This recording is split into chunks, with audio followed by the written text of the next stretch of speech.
I'm Rob Skinner, and this is the Rob Skinner Podcast. Today on episode 83, I'm going to talk about how to put the passion back into your relationship with God.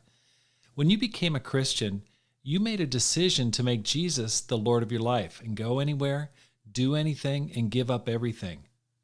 Sometimes, though, we end up wondering where our fire went, where our fruitfulness went, where the fun went. If you'd like to reignite the passion you once felt, you should consider going on a mission team. I'll talk about why God may be calling you to step out on faith and go and make disciples this year. It'll be the best decision you ever made. All this and more on this episode of the Rob Skinner Podcast.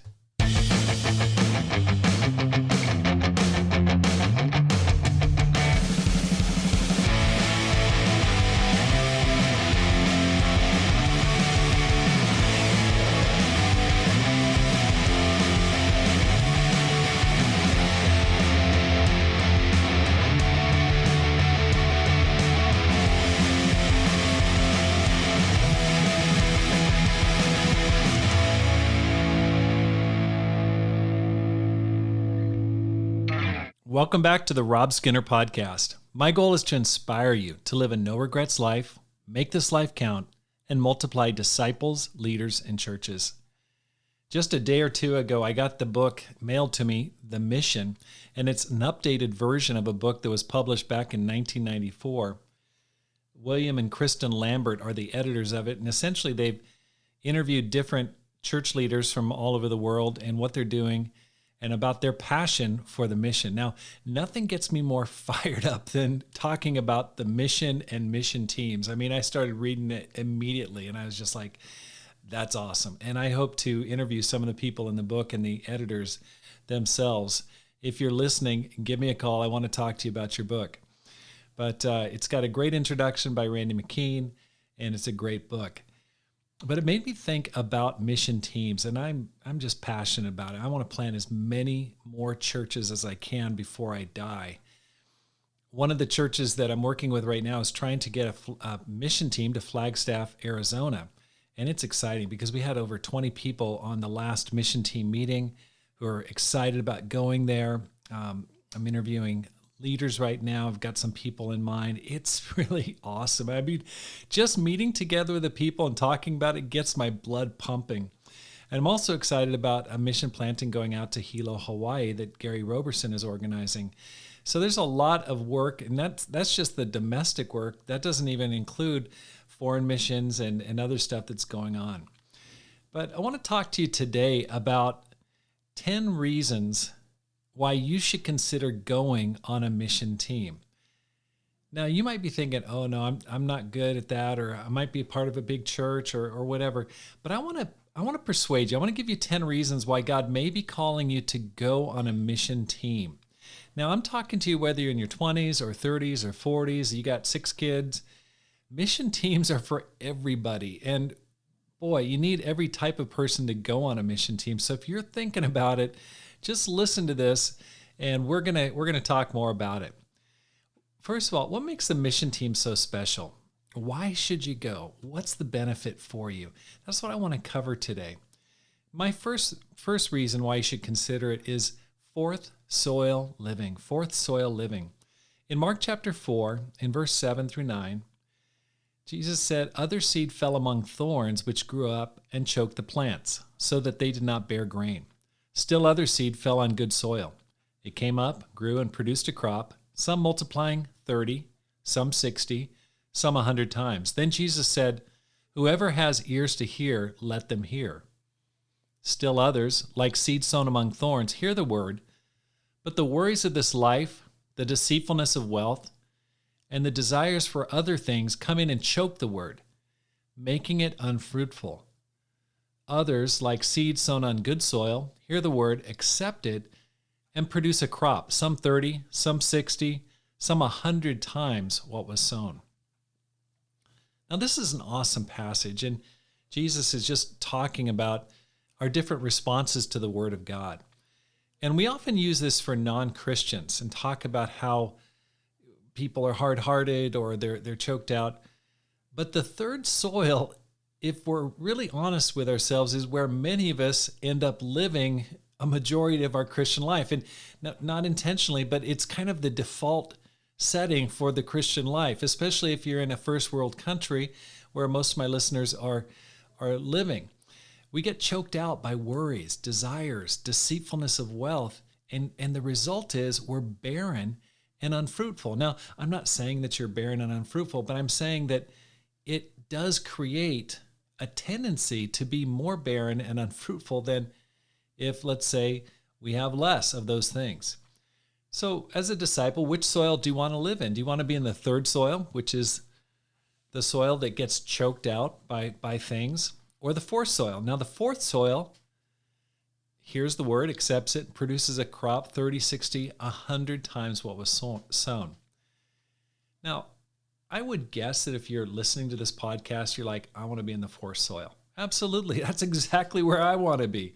But I got to tell you, there's been times in my life where I've totally been choked out by weeds, all sorts of desires for other things, and I've gone for long stretches where I've not been fruitful. And that's just a fact. I just had to go, whoa, I am totally in the third soil. So I'm not trying to shame anybody. I've been there and I know what it's like. And it takes picking up your roots and getting into a good soil. That's why a mission team is so powerful. The benefit of a mission team is its singular focus, saving souls. In large churches, there can be so many different ministries. You've got I just don't even want to go through the long list, but you've got all sorts of different meetings and all sorts of different stuff. There's administration and let's do this and let's focus on this. When you go on a mission team, it gets stripped down. All it is let's baptize people. Let's save souls. And if you're like me, you go, I like that kind of a focus. I like knowing what I'm there for and making disciples. There was a couple that we invited to come on the Tucson mission team, and I did this lesson for them when we were recruiting people back in 2012. And they were from a large church, and they called me after I did the devotional, and they said, listen, Rob, we'd really like to go. We think it'd be great, but we got to be honest with you and tell you a little bit about ourselves. We haven't studied the Bible and baptized somebody in 17 years. Not since we were singles.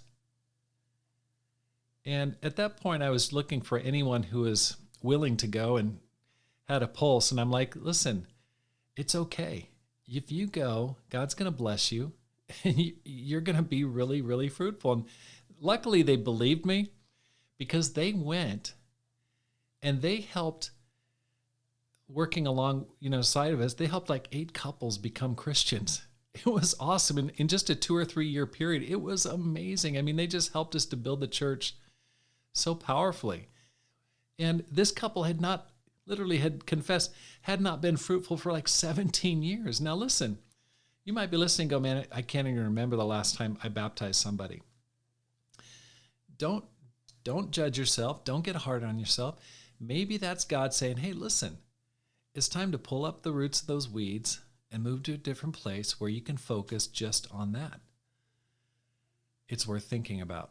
Second reason you should consider going on a mission team, first string living. First string living.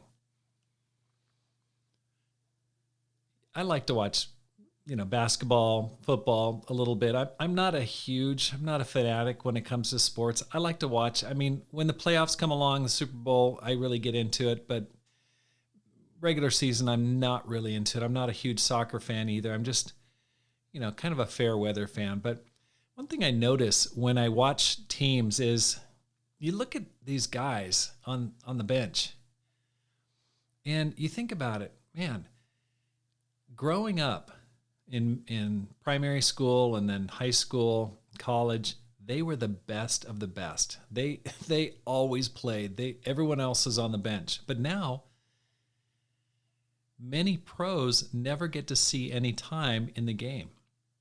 There was a guy that I knew from Oregon where we lived before we moved to Tucson, and he was a superstar. He was like Oregon player of the decade. I mean, just an amazing player, won the championship in the state. He went to Duke. And then he went into the pros, and I saw him one day, years had passed, and I just see him playing, sitting on the bench, not getting any minutes at all. And I go, how does that happen? Well, those people are still awesome, but they just aren't quite good enough to be on the first string. And taking that to a spiritual focus, many times in established churches, we don't get time because there are a lot of other great disciples around us. And we can feel like we're on the bench. But we still have the skills. We've still got game. We can still baptize people.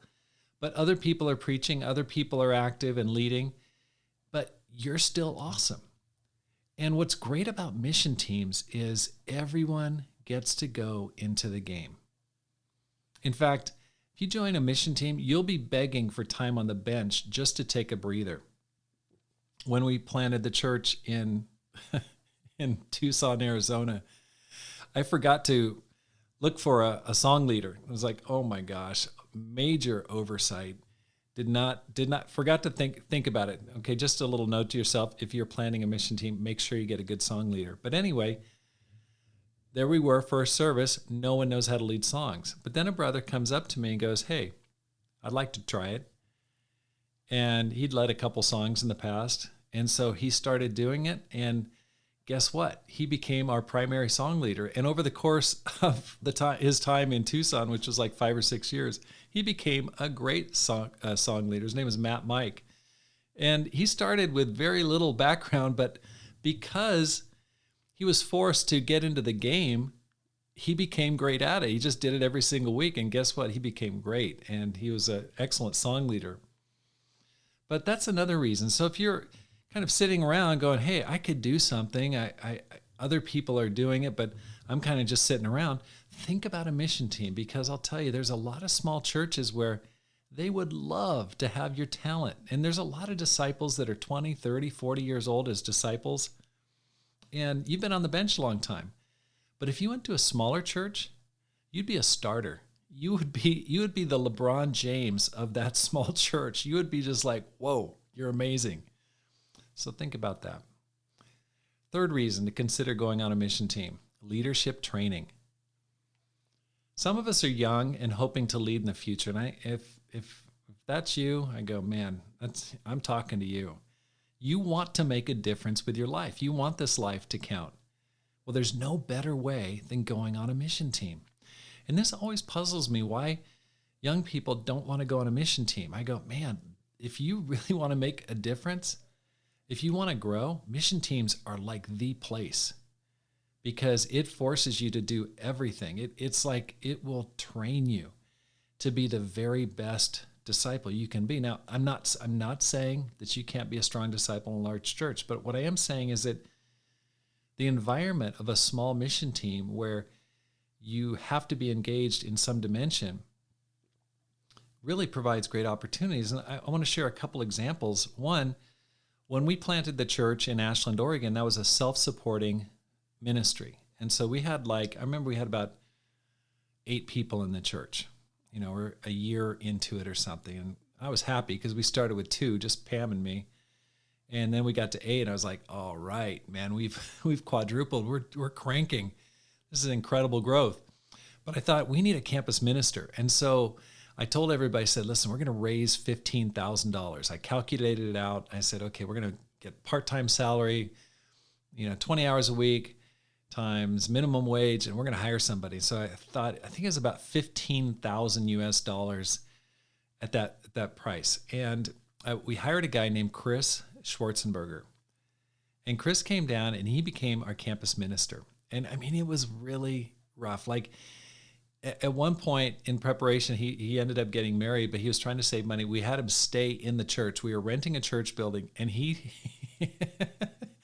slept in one of the children's ministry rooms. This guy was so dedicated. I mean, he was hardcore. I mean, this was a very lonely and desolate church building, and people would come around and do drugs around the corner, and Chris would hear all this at night. There was no shower. There was a kitchen, but no shower.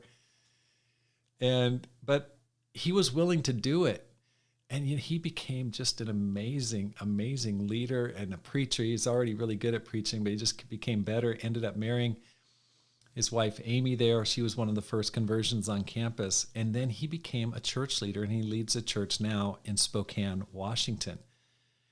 But because I was working full-time, he got a lot of reps. He got a lot of chances to preach the word, and he became awesome. And he built that campus ministry at Southern Oregon University. Another person who's like that is a man named Brad Tomashiro. Brad was converted on campus right when Chris was leaving, and he was a wrestler. And there was a lot of Hawaiians that were being converted at the time, and he was a wrestler, and he became a Christian. Just had an incredible, and still does, has an incredible heart for God. Well, when I saw all these Hawaiians becoming Christians, I talked to Reese Kia Aina, who was leading the church in Oahu at the time, and I had them come out and visit. I said, listen, you gotta get these guys to come out to Hawaii when they graduate, because they're just awesome. And so Brad ended up going back with his girlfriend and fiance, and then his wife eventually, Alicia. They got married, went back, and went into the ministry in Oahu, and now they lead the campus ministry at the University of Hawaii. And they're just an amazing couple, but they are both converted in a very small church. And small churches, because they have so few resources, those early conversions just, I don't know what it is about them. They just have more faith. They just really do, because that's all. It's the only thing that they have is the vision, because those early churches can be just so rough.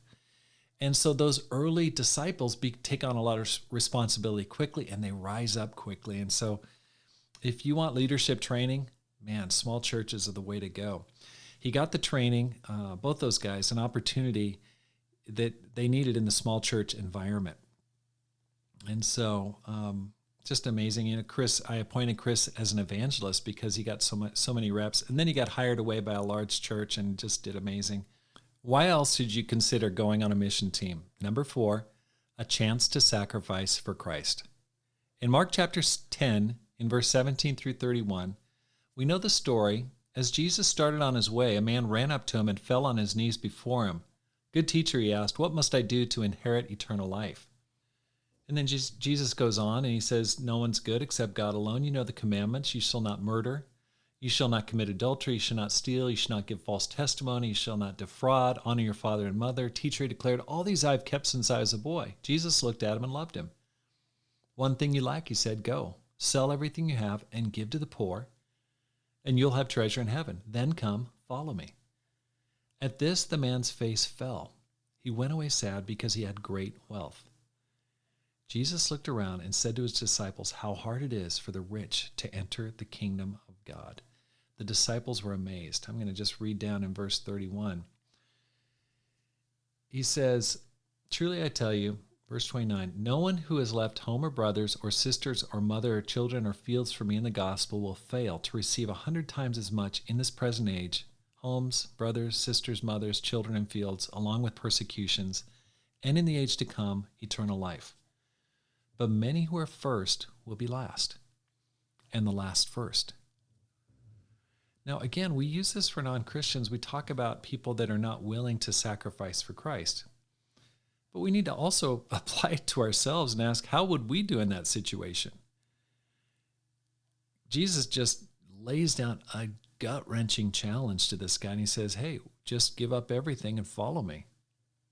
Now, not everyone is called to do that, but again, Jesus said, unless you give up everything you have, you can't be my disciple. In theory, yes, we decided to give up everything and make Jesus the owner of everything we own. The mission team allows us the chance to step up and put our faith on the line. Now, fear just can start to really get our hearts pumping at this point and go, oh my gosh, what's going to happen though if I really do that? Well, Jesus promises, he says, listen, you won't fail to receive 100 times as much. If you sacrifice anything for him, you're going to get it back, okay? And he says not only in the end times, but also right here in this world. And that's an incredible opportunity. Are you ready for that chance? I think about planting the church in Ashland, Oregon. My wife and I just resigned from our full-time position in Idaho. We packed up our kids and jumped in U-Haul trucks and moved to Ashland. It was scary. But now there's a church there. And I think about all the people that have been saved as a result, and I go, it was worth it. I mean, it was scary. I gave up my position. I didn't have any financial support, but I go, man, I'd do that again in a heartbeat. I gave my family a chance to hear the gospel. I go, it's awesome. But then I got called again to leave there and plant another church in Tucson, Arizona. That was tough. That was tough too for different reasons, because at that point I was like, oh my gosh, this really cost me financially to plant this church in Ashland. But if I stay here, I'm probably going to make quite a bit more money once the real estate economy starts to turn around, and I could see the light at the end of the tunnel. But I decided to leave that, and I'm glad I did, because it worked out perfectly for my kids going to college here in Arizona for so many different reasons, and more than anything, just to see more and more people being saved. Now there's 2 churches where there were none. And I go, I go, that's 100 times as much. When I see those souls saved, I go, man, I'm so glad I did it. I go, I'm doing fine. I'm doing great. But I go, now there's a light burning in every city. And I go, that's what I love to do. And when I think about the churches I planted, whether it's Portland or Ashland or Tucson, or I think about the church we organized in Anchorage, Alaska, I go, man, yeah, it was a sacrifice. It was scary. I remember being asked to go overseas to Japan. It was scary. I go, I'd never been there before. I don't look very Japanese. But I go, man, I'm glad I said yes. It's so good for your faith to make a sacrifice. So if you're wavering on it, just go for it. It's okay. God will take care of you, and he'll give you 100 times as much. What else? Number 5, a chance to make memories and best friends for life.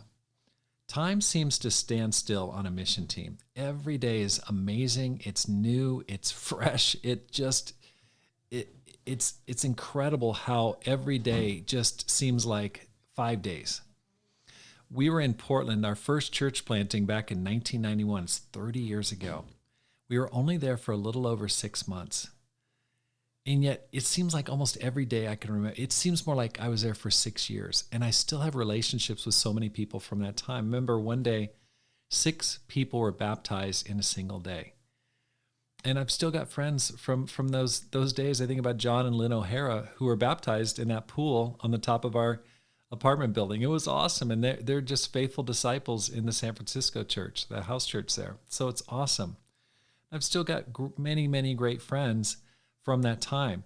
And you get so tight on a mission team. I mean, you need each other. And it's just like you get bonded like right away. And you'll always have those friendships for life. It's amazing. Number 6, a chance to put your faith into practice and follow Jesus. In Mark chapter 1 and verse 16 through 18, we know that passage. Jesus said, "Come follow me and I'll make you fishers of men." And they left it all. They dropped their nets and they followed him. They had the privilege of walking with Jesus. What was Jesus doing? He was living out the mission. Now, you already made this decision when you became a Christian. But remember, sometimes Jesus calls us twice. In John chapter 1 and verse 35 through 42, Jesus had already called these guys. Okay, before Mark chapter 1, it's pretty clear that Jesus had already built a relationship with these guys. Now, when we read Mark chapter 1, it seems like this is the first time Jesus is running into these guys. And he just kind of like all out of the blue, he says, "Hey, come on, guys, I don't know you, but just follow me, and I'm going to make you fishers of men." But we read in John chapter 1 and verse 35 that those disciples were following John at the time, and they said, "Hey, Rabbi, where are you staying?" And he says, "Well, come follow me." And they spent the rest of the day with him. So that was their first call. Mark chapter 1 was their second call to actually leave permanently and follow him. And so when you think about your calling to become a Christian, that's like your first call, and you listen, and I go, awesome, good for you. But sometimes Jesus calls again and said, "Listen, I still need you. I still need you to come on out. We've got to get the word out here overseas and domestically." And you have to be receptive to when Jesus calls again. You know, maybe you're thinking, I'd like to go overseas, or I want to go to a province. or I'd like to go where my family's at in, maybe a small place that's, I don't know. I don't know your situation. Maybe you're in a country where you go, man, I really want to reach my family. I felt that way. But maybe that's your second call, and you go, okay, I got to listen to that voice, and of course, get advice. But what I told the Flagstaff members who were interested in Flagstaff, I said, this is your second call. Make sure you take it. And I remember when Frank Kim called us to go to Tokyo, Japan. It was scary. My only interaction with Frank prior to that was he came to one of my campus devotionals, one of the first times I ever preached in front of the students. And I was talking to my campus minister afterwards, and I said, hey, what did Frank think about my devotional? It's like a 5-minute devotional. And the campus minister said, Frank says you need to learn how to preach. and I go, okay, I gotta learn. So, my prior experience with Frank was as kind of a bumbling intern, ministry wannabe. But then he's calling me and he says, hey, I'd like you to come out here and help support us and do the work of ministry here in Tokyo, Japan. And I'm like, does he remember who I am? Does he remember, all the mistakes I made and how I struggled and nearly fell away? But Pam and I had made a decision. We're not going to say no when God calls us.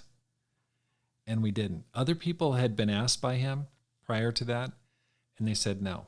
Now, I'm sure they had good reasons for it, but I'm just glad that we didn't say no, because we had some of the best 10 years of our life learning from him and reaching that country. It's just an amazing, amazing place. Number 7, a chance to start over and have a fresh start. I love that passage in Isaiah when he says, forget the former things, don't dwell on the past. See, I'm doing a new thing. And sometimes we just need to forget the former things. We've all made mistakes, and we've all gotten ourselves into situations where we go, I just wish I could fly away and have a fresh start. Everyone deserves a fresh start at times. We've all made mistakes. I've made so many mistakes, and times I've just wished I just want to be somewhere else. The mission field is a chance to get around people who do not know you. They don't know your backstory. And in fact, those people who become Christians, those baby Christians that you study the Bible with, they'll think you're a spiritual superstar, even though you may be a complete, you feel like I've just really failed in the past. But when those people start getting baptized, they're going to look at you and go, man, I want to be like you. And I think that's really a powerful thing about a mission team is, of course you got to deal with your baggage and stuff like that, but you can start over. And I've seen so many people that had really tough situations in their backgrounds. They'd fallen away in the past. They'd just gotten into major sin. But being in a different environment totally raised their game spiritually. You can start over. Number 8, it's a chance to inspire the kingdom of God. I love this church, this family of churches we're a part of. I love the kingdom of God. I love God's kingdom. I want to see it grow. Man, I just think about it. I dream of it. I pray about it in the morning. I just go, Lord, I want to see our church just go to 1 million disciples, just 10 times before I do it. Let me be a part of the solution. God, please use me. Help me to make a little difference. Let me encourage people. Let me help, because I love our churches and I love our doctrine. I love the attitude. I just go, yeah, we've made mistakes, but I go, man, I love these churches. And our churches need inspiration. Let's show people what God is able to do. When we planted the church in Tucson, it was so awesome. And I just decided, okay, well, we want to start big. And we had a team of 22, but we had almost 500 people at our first worship service. That was encouraging. It was encouraging for me, but I think it encouraged the kingdom. And that's what the kingdom needs, is it needs fresh inspiration, and that's what you can provide. Number 9, a chance to witness God doing amazing things. Habakkuk 1:5 says, see, I'm going to do something that you wouldn't believe even if someone told you. I go, okay, it's so cool what small churches can do, because they can start to double and triple. When we planted the church in Tucson, it started with 22. In just 2 years, it grew to over 100 disciples. That's amazing to me. I just go, I was inspired by that. And I've seen that happen over and over again. I remember when I was in Japan, I heard about a church in a place called, what was it called? Oh my gosh, I can't remember. It had a name. It was called oh my gosh. Anyway, we were so inspired because they grew to like 100 in like a year or something like that. It was just awesome. But the church can grow so rapidly. And it's so faith building when you are a part of that and you go, wow, I'm witnessing the footprints of God. I'm seeing his work in changing lives. And that is so refreshing. Because if you've been around a situation that's been kind of stagnant or it hasn't really grown much, you wonder, okay, I want to see God's power. Well, you see it very clearly when God starts baptizing people and he starts calling people and people's lives change and you hear their testimony, you go, that's God. That's only God. Number 10, it's a chance to express our love for Christ. In John chapter 21, in verse 17, it says this, the third time he said to him, Simon, son of John, do you love me? Peter's hurt because Jesus asked him the third time, do you love me? He said, Lord, you know all things. You know that I love you. Jesus said, feed my sheep. Do you love Jesus? Then feed his sheep. There's no better way to express your love for God than laying it all on the line and just going for it. And I want to encourage you, if you are even a little bit like, man, that I'm thinking about that. I've thought about that a long time, but I don't know. Just go for it. That's such an incredible way for you to say, Jesus, I am so grateful for you saving my life. I want to take a risk for you. I want to lay it all on the line and feed your sheep. Take care of the lost, save people, and build up an amazing family for God. Now, there are 2 golden opportunities domestically here in the U.S. for mission work this year. There's a planting in Hilo, Hawaii. There are already about 22 disciples there in Hawaii, and they're looking to replant that church and build it. And so if you're a retiree or a younger person, they're looking for a campus minister to lead. They're looking to hire there. Man, think about that. I mean, that's like planting a church in paradise. Or Flagstaff, Arizona. I've mentioned that before. If you're thinking about that, man, just go on the team. Give me a call, text me, email me, message me. And it's going to be an amazing, amazing time. If you're interested in leading it, call me.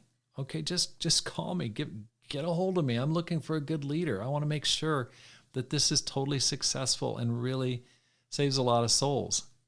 But there are also so many opportunities overseas.